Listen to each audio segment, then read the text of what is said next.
지난 몇 주에 걸쳐서 우리가 새로워짐이라고 하는 주제를 가지고 함께 말씀을 나누고 있습니다. 첫 번째로는 새로워짐, 하나님과의 친밀함이라는 제목으로 말씀을 드렸고요.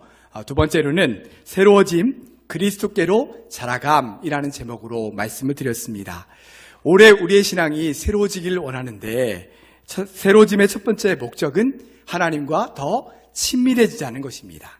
하나님과 더 많은 시간을 함께하면서 하나님께 더 가까이 나아가고 친밀해질 때 하나님께서 아브라함에게 자신의 뜻을 말씀해 주신 것처럼 우리에게도 하나님께서 하나님의 뜻을 말씀해 주실 것이다 라는 말씀을 드렸죠. 새로워짐의 두 번째 목적은 그리스도께로 자라가는 것입니다. 옛날에 한때 굉장히 은혜롭고 충만했던 그런 신앙에만 머물러 있는 것이 아니라 그리스도를 향해 점점 성장해가고 자라가는 신앙이 되어야 된다는 것입니다. 바라기는 올해에 우리의 교회 모든 성도님들이 이렇게 하나님과 더 친밀해질 뿐만 아니라 어린아이의 신앙에서 벗어나서 점점 더 그리스도를 향해 자라가는 그런 신앙이 될 수 있기를 주님의 이름으로 축원합니다. 여러분, 지킬 박사와 하이드라고 하는 아마 책도 있고 뮤지컬, 아마 영화로도 보신 분들이 있을 겁니다. 스코틀랜드에서 태어난 영국 작가인 로버트 루이스 스티븐슨이라고 하는 사람이 쓴 책인데요. 이 사람이 쓴 책은 여러 가지가 더 있습니다. 젊은이들을 위하여 또 보물섬, 이렇게 영국 문학사에 이렇게 남아있을 수 있는 그런 책들을 많이 쓴 그러한 저자이지요. 이 지킬 박사와 하이드의 내용을 먼저 잠깐 한번 소개를 해드리면, 주인공인 지킬 박사는 좋은 집안에서 태어나서 아주 평생 동안을 선행을 많이 베풀며 살아간 유명한 의사였습니다. 그런데 그렇게 평탄하게 살아가던 그가 그의 삶에 무미건조함을 느끼게 되고 쾌락에 빠져들어가게 됩니다. 그리고 결국은 가끔씩 자기의 본능대로 무엇인가를 마음껏 하기 위해서 원하면 언제든지 변신을 할 수 있는 약물을 개발하게 되죠. 이 약을 마시면 악마적 본능이 지킬 박사의 몸을 하이드라고 하는 사람의 몸으로 바꾸는 것입니다. 이렇게 하이드의 몸으로 바뀌어서 본능에 따라 제멋대로 막 살다가 실증이 나면 다시 지킬 박사로 몸으로 돌아오는 것이죠. 그렇게 돌아와서는 내가 하이드 때 지었던 죄가 이런 것이 있구나 라고 하는 것을 회개하고 선행으로 자신의 잘못을 보상하는 이런 이중적인 삶을 살아가고 있는 것입니다. 그런데 이러한 삶이 점점 길어질수록 원래는 지킬 박사로 살다가 가끔은 하이드로 바뀌는 것인데 그 시간이 점점 주객이 전도돼 가고 맙니다. 나중에는 하이드로 변화돼가는 시간들이 점점 길어지게 되는 거죠. 그리고 그 가운데서 악행을 행하는 그런 일들이 점점 더 많아지는 것입니다. 그리고는 지킬 박사로 돌아오고 싶은 마음들이 점점 없어지게 되죠. 결국 지킬 박사는 하이드로 변해 사람을 죽이게 되고 결국은 자살이라고 하는 극단적인 방법으로 생을 마감하게 되는, 그것이 바로 이 지킬 박사와 하이드라고 하는 책의 내용입니다. 로버트 루이스 스티븐슨은 왜 이 책을 통해서 무엇을 말하고 싶어 하는 걸까요? 인간의 내면 깊은 곳에 감춰져 있는 본능이라고 하는 것, 그것을 말하고 싶은 거겠죠. 인간의 내면에 있는 본능대로 살고 싶은 마음을 감추고 겉으로는 선행을 행하며 살아가는 이 지킬 박사의 모습을 통해서 인간의 이중적인 그런 모습을 고발하고자 한 것입니다. 이처럼 인간의 마음 속에는 선을 행하고자 하는 마음과 또 악을 행하고자 하는 본능이 함께 존재하죠. 그래서 어떨 때는 우리의 속마음과 겉으로의 행동이 다르게 나타날 때가 있습니다. 누군가가 자신의 속마음을 누군가에게 들키지 않기 위해서 겉으로는 속마음과 다르게 행동하고 다르게 말하게 된 때가 있는 거죠. 이러한 인간의 이중적인 그러한 마음을 잘 표현한 작품이 바로 지킬 박사와 하이드인 것입니다. 겉으로는 선을 베풀며 살아가는 그의 마음 깊은 곳에는 세상의 법이나 도덕, 아니면 사람들의 시선, 평가, 이런 걸로부터 홀가분해져서 내 본능대로 그냥 살아가고 싶은 그런 마음이 누구에게나 있다라고 하는 것을 나타내는 책이 바로 이 책인 것입니다. 자, 그러면 여러분, 우리 그리스도인들은 어떨까요? 예수 그리스도를 믿음으로 말미암아 죄인 되었던 우리가 이제는 의롭게 함을 받았고, 의롭다 하심을 받았고 구원을 얻게 되었습니다. 그러므로 우리는 이제 죄인이 아니라 의롭다 하심을 받은 하나님의 자녀가 되었죠. 그러면 의인된 우리는 죄를 지을 수 있을까요? 로마서 6장 15절에 이렇게 말씀합니다. 그런즉 어찌하리요? 우리가 법 아래 있지 아니하고 은혜 아래 있으니 죄를 지으리요? 그럴 수 없느니라. 아멘. 우리는 죄를 지을 수 없는 사람이라는 것입니다. 이어서 로마서 6장 18절에서는 이렇게 말씀합니다. 죄로부터 해방되어 의에게 종이 되었느니라. 우리는 더 이상 죄에 끌려다니고 죄의 종로를 타는 사람이 아니라 죄로부터 해방되어 의 가운데 살아가는 사람이다 라고 말씀해주고 있는 것이죠. 로마서 8장 1절과 2절에서는 이렇게 말씀합니다. 우리 한번 다 같이 읽어보도록 하겠습니다. 그러므로 이제 그리스도 예수 안에 있는 자에게는 결코 정죄함이 없나니 이는 그리스도 예수 안에 있는 생명의 성령의 법이 죄와 사망의 법에서 너를 해방하였습니다. 아멘. 얼마나 은혜로운 말씀입니까? 우리 하나님께서 우리를 더 이상 죄와 죽음 가운데 있도록 놔두시지 않고 이제는 우리가 죄와 사망 가운데 해방된 구원된 사람으로 삼아주셨다라고 말씀하고 있는 것입니다. 이처럼 성경은 분명히 우리가 더 이상 죄의 종이 아니요 죄에 끌려다니는 사람이 아니다 라고 말씀하고 계신데 실제 우리의 삶은 어떻습니까? 여러분은 죄를 안 지으며 살아가고 계십니까? 우리 안에 죄된 본성이 없나요? 다 죽었습니까? 우리에게 죄의 유혹은 더 이상 일어나지 않습니까? 어떻습니까, 여러분? 안타깝게도 그렇지 않죠. 여전히 우리에게는 죄의 유혹이 있고 죄된 본성이 우리 안에 살아있어서 우리를 죄의 길로 끌고 다니려고 하는 것입니다.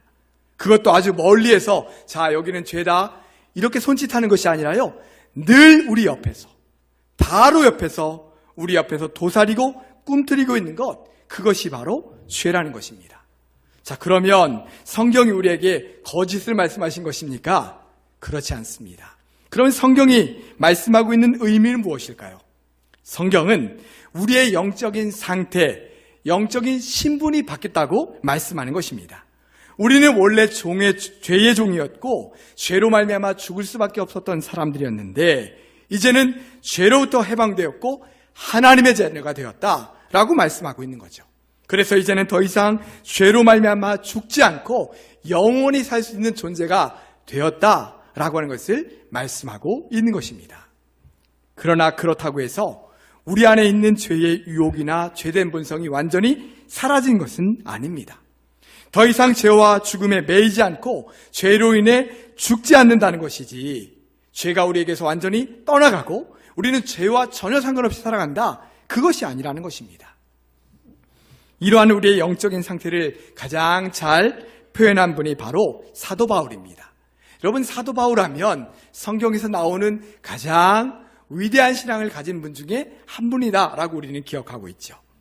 원래는 예수님을 믿는 성도들을 잡아 죽이는 그런 삶이었는데 다메섹 도상으로 가던 중에 예수님을 만난 이후에 완전히 새로운 그리스도인으로 변화되었고 예수 그리스도를 증거하는 복음 전파자가 되었습니다.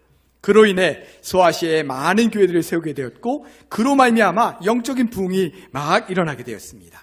수많은 핍박 속에서도 주의 복음을 전하는 일, 그 일에 생명을 걸고 복음을 전하는 복음 전도자가 되었죠. 또한 사도 바울은 성령에 충만했습니다. 그래서 수많은 성령 역사를 일으키게 되었는데요. 병자를 고치기도 하고 또 죽은 사람을 살리기도 하는 이적들을 또 많이 행하기도 했죠. 이처럼 누구보다 강력한 회심의 역사를 경험했고 가는 곳마다 성령 역사를 일으키고 수많은 이방인들을 주께로 돌아오게 하는 이런 역사를 감당했던 위대한 믿음의 사람 사도 바울이 우리에게는 다소 충격적인 고백을 하는 것을 보게 됩니다. 로마서 7장 18절과 19절 말씀 우리가 한번 다 같이 한번 읽어보도록 하겠습니다. 내용을 한번 잘 보시기 바랍니다. 다 함께 읽습니다. 내 속 곧 내 육신에 선한 것이 거하지 아니하는 줄을 아노니 원함은 내게 있으나 선을 행하는 것은 없노라. 내가 원하는 바 선은 행하지 아니하고 원하지 아니하는 바 악을 행하는 도다. 아멘. 이 고백이 과연 사도 바울의 고백인가 싶습니다. 여러분 지금 뭐라고 고백하고 있어요? 내 속 안에 선한 것이 거하지 않는다고 고백합니다. 원하는 선은 행하지 않고 원하지 않는 악을 행한다라고 고백하고 있어요. 여러분 지금 이 고백이 누구의 고백이라고요? 사도 바울의 고백. 성령 충만하여 성령의 역사를 행하고 많은 사람들을 주께로 돌아오게 하는 그런 역사를 감당한 성령의 사람 사도 바울도 자신의 마음속에 죄가 존재하더라, 악이 도사리고 있더라 라고 지금 고백하고 있는 것입니다. 사도 바울의 고백을 한번 조금 더 살펴볼까요? 로마서 7장 20절과 20절부터 23절에 이렇게 말씀합니다. 제가 한번 읽어드리겠습니다. 만일 내가 원하지 아니하는 그것을 하면 이를 행하는 자는 내가 아니요 내 속에 거하는 죄니라. 그러므로 내가 한 법을 깨달았노니 곧 선을 행하기 원하는 나에게 악이 함께 있는 것이로다. 내 속사람으로는 하나님의 법을 즐거워하되 내 지체 속에서 한 다른 법이 내 마음의 법과 싸워 내 지체 속에 있는 죄의 법으로 나를 사로잡는 것을 보는도다. 아멘. 성령의 사람이었고 위대한 복음 전파자였던 이 사도 바울이 지금 고백하기를 내 마음에 선과 악이 함께 존재하며 하나님의 법과 죄의 법이 함께 있다라고 말하고 있습니다. 자신은 분명히 하나님의 법을 즐거워하고 사랑하지만 자신의 마음 또 한편에 존재하고 있는 죄의 법이 자신을 자꾸만 사로잡는다라고 하는 것이죠. 사도 바울의 지금 마음에도 계속적인 영적인 싸움이 일어나고 있는 것입니다. 우리도 그렇지 않습니까? 나는 하나님의 사람이니까, 나는 성령의 사람이니까, 나는 믿음의 사람이니까, 나는 하나님의 말씀대로 살고 성령께서 인도하신 대로 살 거야 라고 하는 마음이 우리에게는 분명히 있습니다. 믿음이 우리를 그런 삶으로 자꾸만 인도해 가죠. 그러나 또 한편으로는 우리의 마음속에 여전히 죄라고 하는 것이 도사리고 있는 것입니다. 그래서 예수 믿기 전의 삶의 방식으로 자꾸만 돌아가려고 하고 우리 마음속 저 깊은 곳에 있는 죄된 본성이 이끄는 대로 살고 싶어하는 마음이 우리 속에 끊임없이 일어나고 있는 것이죠. 그러면 이제 우리 자신에게 한번 물어보길 원합니다. 우리는 매 순간 그 영적인 싸움에서 이기고 있는가? 하나님의 말씀대로 살고자 하는 마음, 성령의 인도하심을 따라 살고자 하는 그런 마음과 하나님이 기뻐하시지 않는 우리의 마음에 깊은 죄된 본성이 이끄는 대로 살고 싶은 마음이 우리 안에서 계속 싸우고 있는데 우리는 그 영적인 싸움에서 이기고 있는가라고 하는 것입니다. 매일 성경을 읽어야지, 매일 잠깐이라도 기도하며 살아야지 라고 하는 생각이 여러분들의 마음속에 계속해서 일어나고 있는데 이 생각이 나에게 날 때마다 그래, 이건 성령님이 주시는 생각이지, 그래 지금 읽어야지, 그래 지금 기도해야지 라고 하면서 그 생각대로 실천하고 계십니까? 아니면 그 생각을 회피하고 외면하고 거부하고 있습니까?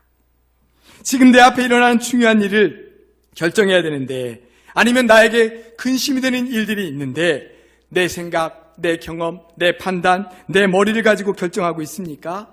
아니면 그 일을 가지고 잠깐이라도 하나님 앞에 모든 것을 내어 맡기면서 기도하면서 그 일을 결정하고 있습니까? 내가 지금 너무나도 미워하고 싫어하는 사람이 있는데 그 미워하는 마음을 내려놓으라고 말씀하시는 성령님의 음성에 순종하고 있습니까? 아니면 나는 그 사람을 계속 미워할 겁니다, 사랑할 수 없습니다 라고 할 것입니까?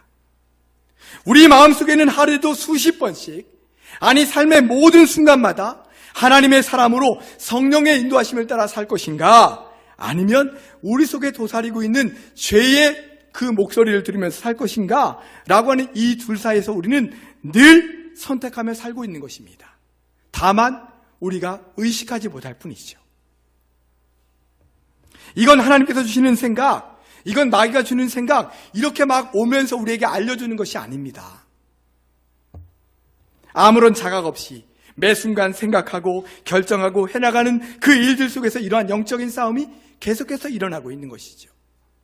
어떤 때는 이건 하나님께서 주시는 마음이구나, 이건 죄의 욕이구나, 이렇게 영적으로 분별할 때도 있지만 사실 더 많은 경우에 우리는 아무런 생각 없이 내 내면에서 일어나는 죄된 본성이 끌고 가는 대로, 아니면 예수 믿기 전에 내가 살아가던 그 삶의 방식대로 그렇게 살아갈 때가 우리는 훨씬 더 많다는 것입니다. 우리가 지금 그렇게 살아가고 있는 것입니다. 이런 영적인 자각 없이 살아가고 있는 우리에게 오늘 본문 말씀은 아주 중요한 깨달음을 주고 계십니다. 우리 오늘 본문 22절 말씀을 우리 한번 다 같이 읽어보도록 하겠습니다. 너희는 유혹의 욕심을 따라 썩어져가는 구습을 따르는 옛사람을 벗어버리고. 아멘. 뭐라고 말씀하고 있어요? 옛사람을 벗어버려라, 이렇게 말씀하고 있어요. 옛사람이 뭘 말하는 거예요? 예수 믿기 전의 모습, 내 죄된 본성대로 끌려가는 모습, 그것이 바로 옛사람이죠. 그 옛사람을 벗어버리라는 것입니다. 유혹의 욕심을 따라 살아가는 썩어져가는 구습을 따르는 옛사람을 벗어버려라, 이렇게 말씀하고 있는 것입니다. 우리는 이제 예전처럼 죄에 매여 있는 사람이 아닙니다. 이제는 죄로부터 해방되어 하나님의 자녀가 되었으니 유혹의 욕심을 따라 살아가던 옛사람을 벗어버려라 라고 우리에게 말씀하고 있는 것이죠. 그러면서 우리에게 어떻게 살라고 말씀하십니까? 본문 23절과 24절 말씀을 또한 다 같이 읽도록 하겠습니다.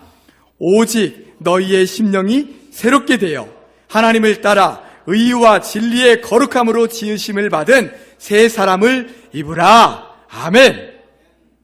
오직 너희 심령이 새롭게 되어 하나님을 따라 의와 진리의 거룩함으로 지으심을 받은 새 사람을 입으라 라고 말씀하고 있습니다. 새 사람을 입으라는 것입니다. 우리의 심령이 새로워져야 된다는 것이죠. 우리 속사람이 변화되어야 된다는 것입니다. 예수 그리스도를 인격적으로 만남으로 변화되고 우리의 변화된 속사람을 통해 거룩하신 하나님을 닮아가는 그런 새 사람을 입으라 라고 우리에게 말씀하고 계신 것입니다. 골로새서에서도 동일한 말씀을 주고 있습니다. 골로새서 3장 9절에 이렇게 말씀합니다. 너희가 서로 거짓말을 하지 말라. 옛사람과 그 행위를 벗어버려라. 이렇게 말씀하고 있습니다. 옛사람을 벗어버려라. 그 행위를 벗어버려라. 오늘 에베소서 본문과 골로새서 말씀에서 공통적으로 나오는 말씀이 무엇입니까? 옛사람을 벗어버려라. 이 말씀에는 우리는 이제 옛사람이 아니라 새사람이라는 의미가 담겨져 있는 것이죠. 우리는 새사람이라는 것입니다. 그러니 옛사람을 벗어버려라 이렇게 말씀하고 있는 것이죠. 옛사람의 모습, 옛사람의 행위, 옛사람의 마음, 옛사람의 죄된 본성, 그것을 다 벗어버려라 라고 우리에게 말씀하고 있는 것입니다. 자, 만약에 우리가 옛사람을 벗어버리지 못한 채 신앙생활을 한다면 어떤 모습이 나타날까요? 예수님 시대의 바리새인과 같은 모습으로 살아갈 수밖에 없습니다. 바리새인들은 그들의 속사람이 변화되지 못했죠. 그들은 종교적인 행위는 열심히 하고 있었지만 그들의 심령은 하나님께로부터 멀리 떠나 있었습니다. 속사람이 변화되지 않은 것입니다. 속사람은 변화되지 않은 채 겉으로는 굉장히 열심히 종교적인 행위를 하고 있는 것입니다. 그들은 율법을 잘 지키면 의롭게 되고 구원받는다라고 생각했습니다. 그래서 율법을 따르는 그들의 겉모습은 완벽에 가까웠습니다. 율법은 너무나도 잘 지켰다는 것이죠. 그런데 문제는 그들의 속마음이 어땠냐는 거예요. 구약 성경에 보면 하나님께서 그들에게 계속해서 말씀하시기를 너희 마음이 나를 떠났다. 내가 너희에게 하는 말을 너희는 전혀 듣지 않으려고 한다. 너희는 내게 드리는 제사를 번거로워하고 코웃음 치면서 드리고 있다라고 말씀하고 있는 거예요. 그들의 마음속에는 하나님이 없는 것이죠. 겉으로는 열심히 종교 행위를 하고 있는데 정작 그 종교 행위의 대상이 되는 하나님은 그들의 마음속에 없다는 것입니다. 이런 신앙생활로는 절대로 옛사람의 습성을 버릴 수가 없죠. 속사람이 변화되지 않으면 또 옛사람을 벗어버리지 않으면 새사람을 입을 수가 없는 것입니다. 여러분, 지킬 박사와 하이드, 그 마음에 두 마음이 있는데 겉과 속이 다른 신앙생활이 되는 것이죠. 겉으로는 열심히 신앙생활을 하는 것 같지만 실제 속마음은 여전히 세상 것을 더 사랑하고 사모하고 예수 믿기 전에 삶의 방식을 그리워하고 마음속으로는 내 깊은 곳에 있는 죄된 본성대로 살고 싶어하는 마음이 우리 속에 끊임없이 일어나고 있는 것입니다. 그러다 보니 신앙생활에 전혀 은혜가 안 되고 힘들기만 한 것이죠. 왜 힘들까요? 왜 힘들까요? 우리 속사람이 원하는 것이 그 전의 방식이기 때문에 그렇습니다. 그대로 살아가면 편한데 그대로 살면 안 되지, 겉으로는 신앙적인 행위를 살아야지, 이 마음이 충돌이 일어나기 때문에 계속해서 어려운 것이죠. 여러분, 외적인 행위로는 우리를 구원해 줄 수 없습니다. 주일마다 교회 열심히 나오는 것 참 귀한 일입니다. 봉사 열심히 하는 것 너무나도 귀한 일입니다. 하나님께서 우리에게 그 일을 열심히 하라고 말씀하고 계시죠. 그러나 기억하십시오. 우리의 속사람이 변화되지 않은 채 이런 신앙적인 행위만으로는 우리의 속사람이 변화될 수가 없고 우리의 옛사람의 습성을 버릴 수가 없는 것입니다. 심령이 새로워질 수가 없어요. 오히려 속사람과 겉으로 하는 신앙생활에 계속해서 괴리가 생기고 그로 인해 괴로울 뿐이죠. 왜 나는 이렇게 오랫동안 신앙생활을 했는데, 난 이렇게 열심히 지금 신앙 행위를 하고 있는데 왜 나에게는 은혜가 없고, 왜 나에게는 성령의 역사가 없고, 왜 나에게는 주님의 은혜가 나타나지 않을까? 괴로움이 더해지는 것입니다. 거기에는 어떠한 은혜와 능력이 나타날 수가 없는 것이죠. 그러면 어떻게 하면 우리가 옛사람을 벗어버리고 새사람을 입을 수 있을까요? 우리 안에 있는 죄된 본성은 우리를 자꾸만 옛사람의 습성으로 돌아가게 하려고 한다고 했습니다. 그러므로 우리는 이 죄된 본성과 날마다 영적인 싸움을 해야 되는 것입니다. 영적인 싸움을 해야 돼요. 우리 바로 옆에 도사리고 있는 옛사람의 습성과 죄된 본성이 우리를 사로잡지 못하도록 해야 되는 것입니다. 옛날로 돌아가지 못하도록 해야 되는 것이죠. 한번 예를 들어볼까요? 우리 이제 아이들이 포크로 사용하다가 이제 젓가락을 가르쳐야 되겠다. 젓가락질을 이제 가르칩니다. 여러분, 젓가락질 잘 됩니까? 잘 안 되죠. 젓가락질 이렇게 해보다가 잘 안 되면 어떻게 해요? 다시 포크를 쥐듯 젓가락을 가지고 찍어 먹어요. 그럼 그 아이에게 어떻게 합니까? 젓가락질을 잘 가르쳐야 되겠죠? 이렇게 해봐. 잘 안 되더라도 해봐. 그게 한 달이 걸릴 수도 있고 2달이 걸릴 수도 있고 몇 개월이 걸릴 수도 있습니다. 그러나 자꾸 시도해야죠. 안 돼도 또 하고, 안 돼도 또 하고, 실패해도 또 하고. 우리 안에 일어나는 영적인 싸움이 그렇습니다. 우리가 자꾸만 죄된 본성으로 예수 믿기 전의 모습으로 돌아가려고 하는 우리의 모습을, 그거와 자꾸 싸워야 되는 것이죠. 먼저 일단은 우리의 속사람이 변화돼요. 옛사람으로 돌아가지 않도록 새 사람을 입도록 우리가 날마다 영적인 싸움을 싸워야 되는 것입니다. 그러기 위해서 우리가 늘 하나님을 생각하고 매일 성경을 읽고 기도하면서 늘 하나님 앞에 서서 살아가려고 막 몸부림쳐야 되는 것이죠. 이때 조심해야 될 것은 성경을 읽는 행위, 기도를 하는 행위를 통해서는 옛사람을 벗어버릴 수 있는 것이 아니라요, 성경을 읽고 기도하는 가운데 하나님과의 영적인 깊은 교제가 나누어지면서 비로소 우리 옛사람이 변화되는 것이죠. 그러니까 지금 우리가 열심히 읽고 하는 행위가 중요한 것이 아니라, 열심히 주님을 섬기는 그 행위가 중요한 것이 아니라 우리의 속사람이 변화되어서 그 행위로 나아갈 때 하나님께서는 그 행위를 기뻐하시고 받으시는 것입니다. 저도 지금 성경 통독표를 가지고 매일 성경을 읽어 나가고 있습니다. 여러분, 이렇게 하면 좋은 것이요, 하나님을 더 많이 생각하게 됩니다. 또 죄된 생각을 순간순간 이겨나갈 수 있죠. 여러분, 성경 읽어야지 라고 하면서 하나님 생각 안 할 수 있습니까? 내가 기도해야지 라고 하면서 막 죄된 생각이 떠오를 수 있나요? 안 되죠. 성경을 읽고 기도하는 그 행위 자체가 옛사람을 벗어버리는 것이 아니라, 성경을 읽고 기도하는 그 시간에 하나님을 생각하게 되고 자신의 부끄러운 모습을 보게 되고 또 죄된 생각을 깨닫게 되면서 순간순간 하나님 앞에 온전히 서게 되는 것입니다. 그런 시간들을 통해서 자꾸만 옛사람을 벗어버리고 주 안에서 새로운 사람을 입게 되는 것이죠. 말씀을 정리하겠습니다. 사랑하는 성도 여러분, 죄된 본성대로 살고자 하는 옛사람을 벗어버리시기를 바랍니다. 옛사람을 벗어버리지 않으면 자꾸만 죄된 본성이 우리를 그리로 끌어가게 됩니다. 우리의 심령이 새로워질 수가 없는 것이죠.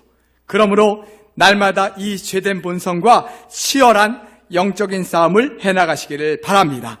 옛사람의 습성으로 돌아가고자 하는 죄된 본성과 영적인 싸움을 해나가는 것이죠. 그리고 이겨야 되는 것입니다. 늘 이길 수만은 없습니다. 넘어지기도 하고 쓰러지기도 하고 질 때도 있을 것입니다. 그러나 이길 때까지 우리는 달려가야 될 것입니다. 그럴 때에 우리 안에 있는 죄된 습성들은 다 하나하나 점점 사라지고 새 사람을 입는 속사람의 변화되는 놀라운 역사가 우리에게 임하게 될 줄로 믿습니다. 그런 은혜 가운데 살아가는, 그래서 완전히 새 사람을 입는 온전한 우리 성도들 되시기를 주님의 이름으로 축원합니다. 기도하겠습니다. 사랑의 주님, 감사합니다.